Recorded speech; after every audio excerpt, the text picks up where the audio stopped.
Sir ఇంతకీ ఈ cinema వ్యూహం అనేటువంటి కంటెంట్ రాజశేఖర రెడ్డి గారు చనిపోయిన దగ్గర నుండి జరిగినటువంటి రాజకీయ పరిణామాలని. ఫస్ట్ పార్ట్ వైఎస్ఆర్ గారు పిన్నప్పటి నుంచి ఆయన సీఎం అయ్యే వరకు. ఎవరు? జగన్ గారు సీఎం అయ్యే వరకు.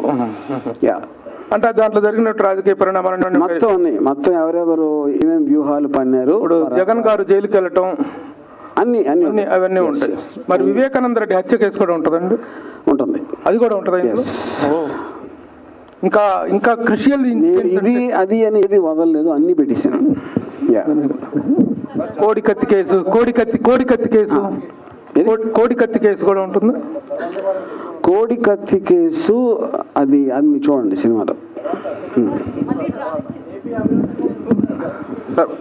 ఏపీ అభివృద్ధి, ఇప్పుడు ఏపీ అభివృద్ధి అంటే దాని కాంట్రాక్టర్ అండి సినిమా. ఇది ఏపీ అభివృద్ధిని సినిమాలు ఎలా చూపెడతారు సార్? వర్మ గారు మెయిన్ పాయింట్ ఈ సినిమా అనేదే బై డెఫినేషన్ డ్రామా.